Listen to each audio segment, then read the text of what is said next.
இனிமேல் சாதம் மீந்துருச்சுன்னு கவலையே படாதீங்க. அதை வச்சு இந்த சூப்பரான ரெசிபி எப்படி செய்யலாம் அப்படிங்கிறத பார்க்கலாம். அவ்வளோ ஒரு டேஸ்டியாக இருக்கும்.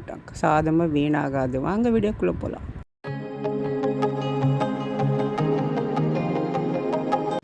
ஹாய் ஃப்ரெண்ட்ஸ், எல்லோருக்கும் வணக்கம். Welcome back to mom kitchen. இப்போ மார்னிங் பிரேக்ஃபாஸ்ட் என்ன பண்ணிட்டுருக்கேன்னு பார்க்கலாம்.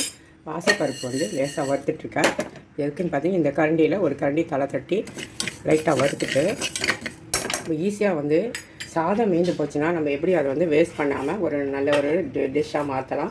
அதுவும் இல்லாமல் ஒரு பிரேக்ஃபாஸ்ட் ரெசிபியாக தான் இப்போ மாற்ற போகிறோம். இங்கே வந்து லேசாக வறுத்துட்டு கழுவி எடுத்துட்டேன். இப்போ அதில் வந்துட்டு ஒரே ஒரு கப் அளவுக்கு தண்ணி விட்டுக்குவேன். இது வந்து பருப்பு வேகிற அளவுக்கு தான் தண்ணி, வேறு எதுக்கும் தண்ணி தேவை கிடையாது. அதனால் ஒரு கப் அளவு போட்டுட்டேன். லேசாக வறுத்தா போதும் பருப்பை, அவ்வளோதான். இப்போ இந்த தண்ணி கொதிக்கட்டும். இங்கே சாதம் வந்து எவ்வளோ மீந்திருக்குன்னு பார்த்தீங்கன்னா ஒரு அரை அழாக்கு அளவுக்கு மீந்திருக்கு. நான் இதை வச்சு நம்ம என்ன செய்யலாம் அப்படிங்கிறத பார்க்கலாம். தண்ணி கொதிக்கட்டும். இப்போ தண்ணி கொதிக்க ஆரம்பிச்சிச்சு. குக்கர்லேயே வறுத்துட்டு தான் தண்ணி ஊற்றிருக்கேன். இப்போ சாதம் வச்சுருக்கோம் இல்லையா, அந்த சாதத்தை வந்துட்டு நம்ம எடுத்து அதில் சேர்த்துடலாம்.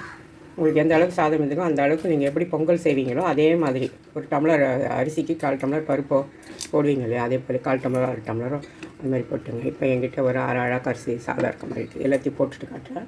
எங்கள் வீட்டில் வந்து வெயில் பாருங்கள் எப்படி, அதனால் ஒன்றுமே தெரியல எனக்கு. இதிலே வந்து கொஞ்சமாக சாதத்தில் உப்பு போட்டு வடிச்சிருக்கேன். அதனால் நான் வந்து கொஞ்சமாக உப்பு சேர்த்துக்கிறேன். நீங்கள் உப்பு சேர்க்காமல் வடிக்கிற மாதிரி தகுந்த அளவுக்கு நீங்கள் உப்பு சேர்த்துக்கோங்க, போதும். இப்போ இப்படியே க்ளோஸ் பண்ணிவிட்டு ஒரு 3 விசில் வச்சுட்டு இல்லை 2 விசில் வச்சுட்டு சிம்மரில் ஒரே ஒரு நிமிஷம் வச்சு ஆஃப் பண்ணிவிடுங்க. எனக்கு வந்து சாதம் வந்து கொஞ்சம் வந்து இன்றைக்கி வரையாக இருக்குது.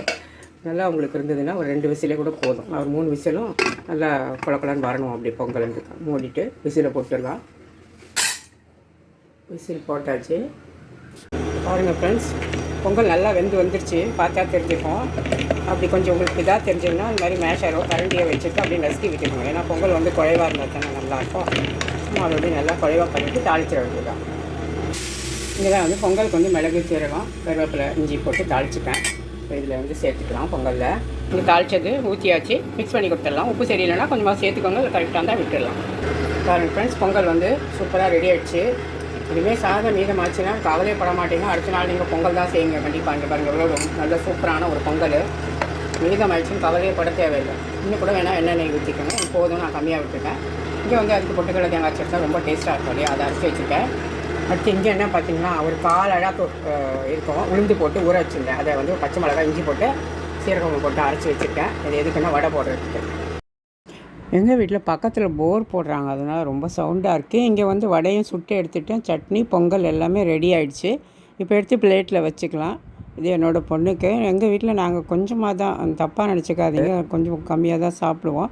என் பொண்ணுக்கு ஒரு 2 கரண்டி குழி கரண்டியில் வச்சுருக்கேன், 1.5 கரண்டி. எனக்கும் ஒரு 2 கரண்டி. வடையுமே வந்து கொஞ்சோண்டு உளுந்தில் போட்டு 1/4 அழகு ஒரு பிடி உளுந்து தான் இருக்கும், போட்டு வடையை போட்டாச்சு. ஆளுக்கு ஒரு 2 3 வச்சு சாப்பிட்டுக்கலாம் அப்படின்னு சொல்லிட்டு இப்போ எனக்குமே நான் வச்சுக்கிறேன்.